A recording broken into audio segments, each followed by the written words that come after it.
এই কথাটা সবাই স্বীকার করতে বাধ্য যে বাংলাদেশে যতগুলো আইনশৃঙ্খলা বাহিনী আছে অথবা সশস্ত্র বাহিনীর শাখা আছে তার মাঝখানে প্রাণপ্রিয় সেনাবাহিনী সকলের কাছেই ট্রান্সপারেন্ট অথবা আমরা যদি বলি ধরেন নিরপেক্ষ ভূমিকা বেশিরভাগ সময় পালন করেছে বা কম্প্যারিজম করলে সেনাবাহিনী টপে আছেন।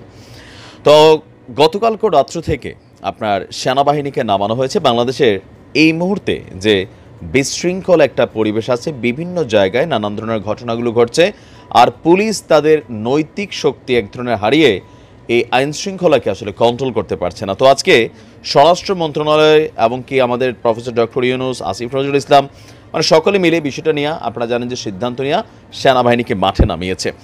এখন এই সেনাবাহিনী মাঠে নামানোর পর বাংলাদেশ আওয়ামী লীগের পক্ষ থেকে একটা নির্দেশনা আসছে তাদের দলীয় নেতাকর্মীদের উপর। এই মুহূর্তে রাইট নাও আপনি যদি দেখেন যে সবচেয়ে বেশি ঝামেলায় পড়ছে ক্ষমতার এই পালাবদলে, সেটা হচ্ছে আওয়ামী লীগ। স্থানীয়ভাবে যারা বেশিরভাগ সময় দুর্নীতি করছে, আবার অনেকে দুর্নীতি করে নাই কিন্তু শুধুমাত্র আওয়ামী লীগ করছে, এইটার কারণে কিন্তু বিপদে আছে।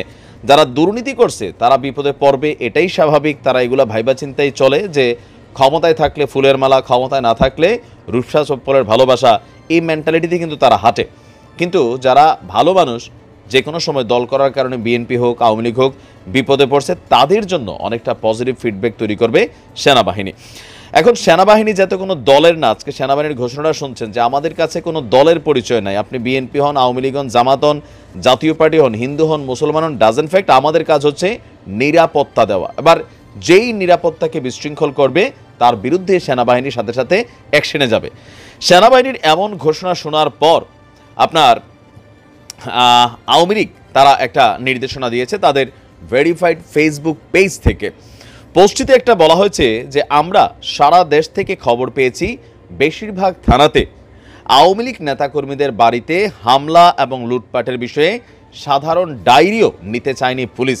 তো এই পুলিশ কিন্তু আওয়ামী লীগের সময়ও বিএনপি এবং জামায়াতের বেলায় একই কাজ করত, আর এই কাজগুলোই আমাদের রাজনৈতিক দলগুলা যে যখন ক্ষমতায় থাকে পুলিশকে তাদের মতন করে ব্যবহার করে এই কাজগুলো করতে। সুতরাং এই ধরনের বক্তব্যটা খুবই নর্মাল, আর এই চিত্রটা আওয়ামী লীগ নিজেই তৈরি করছিল।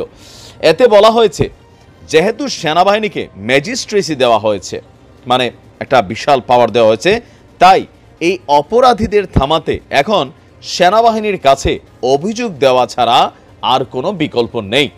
তা মানে এখানে আওয়ামী লীগ যেটা বলছে যে আপনার এখন থেকে বাংলাদেশ আওয়ামী লীগের কোনো নেতাকর্মী অথবা কোনো সমর্থক তিনি তার ব্যবসা প্রতিষ্ঠান, বাড়িঘর যে কোনো জায়গায় যদি ব্যক্তিগতভাবে বা প্রাতিষ্ঠানিকভাবে অন্য দল দ্বারা বিএনপি অথবা জামাত অথবা লোকালি কোনো মানে কোনো সংগঠন বা সংস্থা বা কোনো ব্যক্তিবর্গের দ্বারা যদি কেউ অত্যাচারিত হয়, নির্যাতিত হয়, নিগৃহীত হয় অথবা হুমকি ভয় ফিল করে, তাহলে যেন সাথে সাথে বিষয়টা সেনাবাহিনীর সাহায্য বা সহযোগিতা নেওয়া হয়।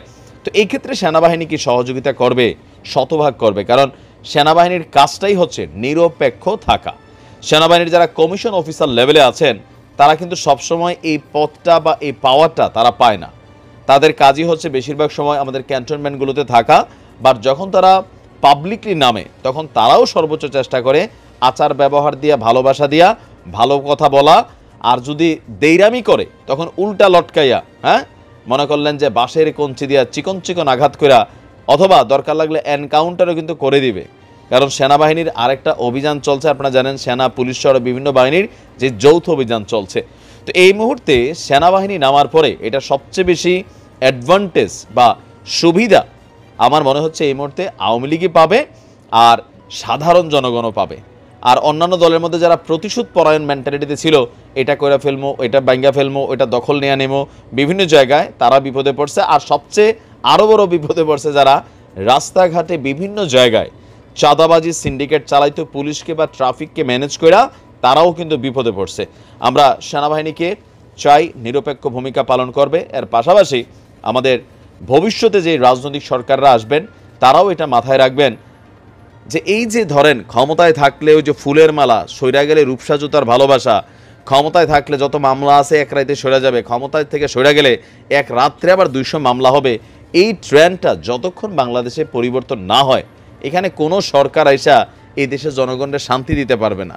আমাদের মধ্যে কিছু মানুষ আছি যে একজন মানুষ 100 জন মানুষের নামে মিথ্যে মামলা দেওয়ার মধ্যে আমরা এক ধরনের মামলা বাণিজ্যে জড়িয়ে যাচ্ছি। এই মুহূর্তে অনেক জায়গায় এগুলো ঘটছে। তবে যারা অপরাধী, নির্যাতন করছে, জুলুম করছে, ক্ষমতার চেয়ারে বসে মনে করছে আমি আর কে, এদের বিরুদ্ধে অবশ্যই আইনানুগ ব্যবস্থা নেওয়াটা জরুরি। তবে সাধারণ মানুষের জন্য হয়রানি না হয় এটাও খেয়াল রাখতে হবে। আশা করি সেনাবাহিনী ভালো কিছুই করবে। আসসালামু আলাইকুম।